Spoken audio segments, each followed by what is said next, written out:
ओम नमः शिवाय। श्री शिव महापुराण शतरुद्र संहिता अध्याय 268 मुख नामक दैत्य के वध का वर्णन। नंदीश्वर बोले, इस प्रकार व्यास जी ने जैसा कहा था उसी प्रकार अर्जुन विधिवत स्नान न्यासादि करके उत्तम भक्ति से शिव का ध्यान करने लगे। वे एक श्रेष्ठ मुनि के समान एक पैर पर तलवे पर स्थित होकर अपनी एकाग्र दृष्टि सूर्य में लगाकर विधिपूर्वक शिव का मंत्र जप खड़े खड़े करने लगे। वे मन में शिव का स्मरण करते हुए तथा शिवजी के सर्वोत्तम पंचाक्षर मंत्र का जप करते हुए प्रीतिपूर्वक तप करने लगे। उनके तप का तेज ऐसा था कि वे देवता भी आश्चर्यचकित हो गए। फिर भी शिवजी के समीप गए और सावधान होकर कहने लगे। देवता बोले, हे सर्वेश, एक मनुष्य आपको प्रसन्न करने के लिए तप कर रहा है, अतः हे प्रभु, यह मनुष्य जो कुछ चाहता है उसे आप क्यों नहीं दे देते। नंदीश्वर बोले, ऐसा कहकर एकाग्रग्रस्त वे देवगण शिवजी का अनेक प्रकार की स्तुति करने लगे। उनके चरणों पर दृष्टि लगाकर वहीं स्थित हो गए। तब उदार बुद्धि वाले महाप्रभु शिव का उनका वचन सुनकर हंसकर के प्रसन्नचित्त होकर देवताओं से यह वचन कहने लगे। शिव जी बोले, हे देवताओं, आप लोगों की बात निसंदेह सत्य है। अब आप लोग अपने अपने स्थान को जाइए। मैं आप लोगों का कार्य सर्वथा करूँगा, इसमें संशय नहीं है। नंदीश्वर बोले, शिव जी के यह वचन सुनकर देवताओं को पूर्ण विश्वास हो गया कि और वहाँ से लौटकर वे अपने अपने स्थान को चले गए। हे विप्रेंद्र, इसी बीच दुरात्मा तथा मायावी दुर्योधन के द्वारा अर्जुन के प्रति भेजा गया मुख नामक दैत्य शुक्र का रूप धारण कर वहाँ आया। जहाँ अर्जुन स्थित थे वे पर्वतों के शिखरों को तोड़ता हुआ, अनेक वृक्षों को उखाड़ता हुआ तथा विविध प्रकार के शब्द करता हुआ बड़े वेग से उसी मार्ग से जा रहा था। उसी समय अर्जुन ने भी मुख नामक दैत्य को देखकर शिव के चरण कमलों का स्मरण करके अपने मन में विचार करने लगे। अर्जुन बोले, यह कौन है, कहाँ से आ रहा है, और यह तो बड़ा क्रूर और कर्म करने वाला दिखाई दे रहा है। निश्चय ही यह मेरा अनिष्ट करने के लिए मेरी ओर आ रहा है। मेरे मन में तो यह आ रहा है कि यह शत्रु ही है, इसमें संदेह नहीं है। मैंने इसके पूर्व अनेक दैत्य दानों का संहार किया।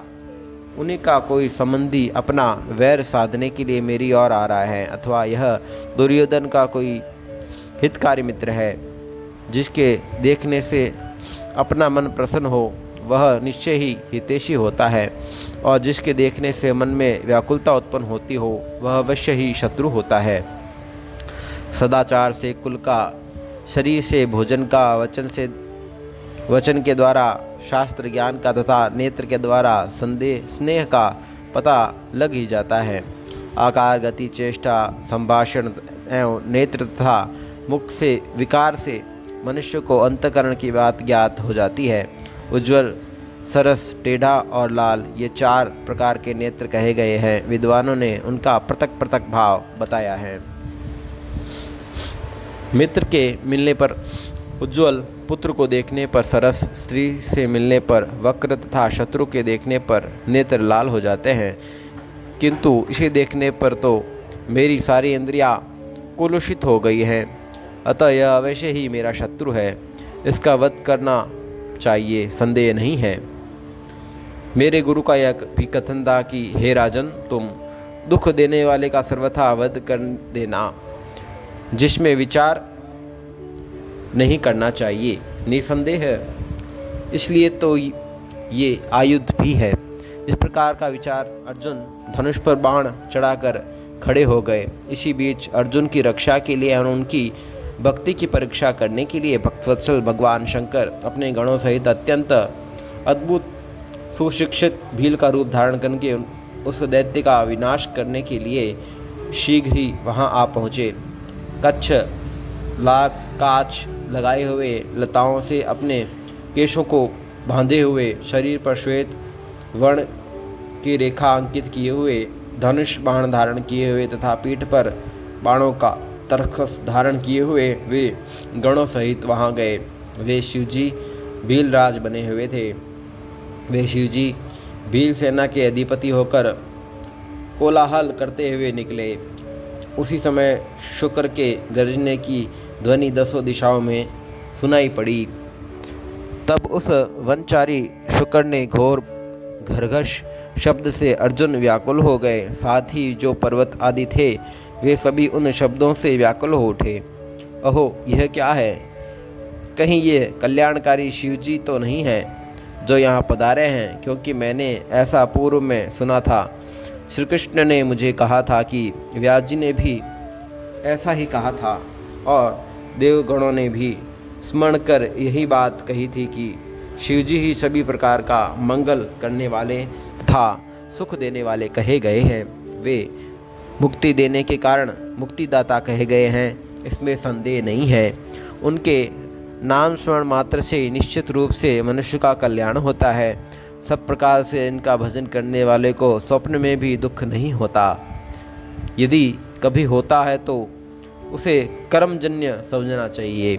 शिवजी के अनुग्रह से तो प्रबल होनहार भी अवश्य कम हो जाता है, ऐसा जानना चाहिए, इसमें संदेह नहीं है। अथवा विशेष रूप से प्रारब्ध का दोष समझना चाहिए। और शिवजी स्वयं अपनी इच्छाओं से कभी बहुत अथवा कम उस भोगों को भुगताकर उस दुर्भाग्य का निवारण करते हैं, इसमें संशय नहीं है।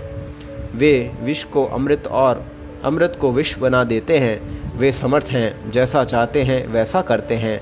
भला उन सर्वसमर्थ को कौन मना कर सकता है? अन्य पुरातन भक्तों के द्वारा इस प्रकार विचार किए जाने पर कारण भावी भक्तों को भी सदा शिवजी में अपना मन स्थिर रखना चाहिए।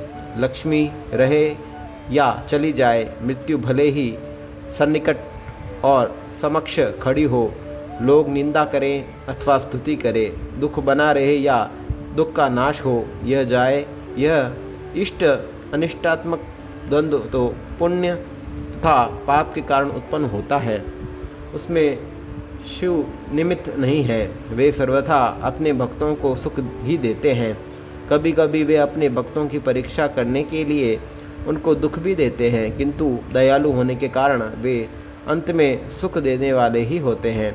जैसे सुवर्ण अग्नि में तपाने पर शुद्ध होता है, उसी प्रकार भक्त में भी तपाने से निखरते हैं। पूर्व काल में मैंने मुनियों के मुख से ऐसा ही सुना है, इसलिए मैं उनके भजन से ही उत्तम सुख प्राप्त करूँगा। जब तक अर्जुन इस प्रकार का विचार कर ही रहे थे, तब तक शर स्नान का लक्ष्य वह शुक्र वहाँ आ पहुँचा। उधर भील वेशधारी शिवजी भी शुक्र का पीछा करते हुए वहाँ पहुँचे।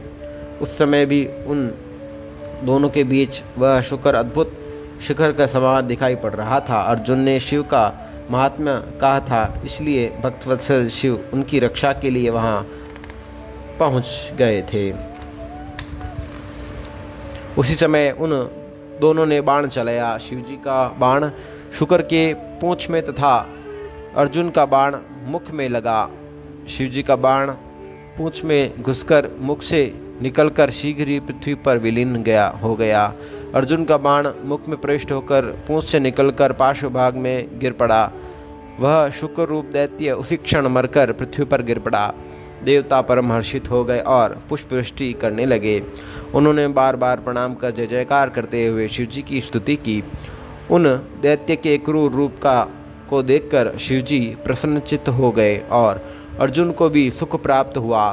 तब अर्जुन ने विशेष रूप से प्रसन्न मन से कहा, अरे यह महादैत्य अत्यंत अद्भुत रूप धारण कर मेरे वध के लिए आया था, किंतु शिवजी ने मेरी रक्षा की। शिवजी ने ही आज मुझे बुद्धि प्रदान की, इसमें संदेह नहीं है। ऐसा विचार कर अर्जुन ने शिव शिव कहकर उनका यशोगान किया और उन्हें प्रणाम किया तथा बारंबार उनकी स्तुति की। ओम नमः शिवाय। श्री शिव महापुराण शत्रुद्ध संहिता अध्याय 268 संपूर्ण हुआ।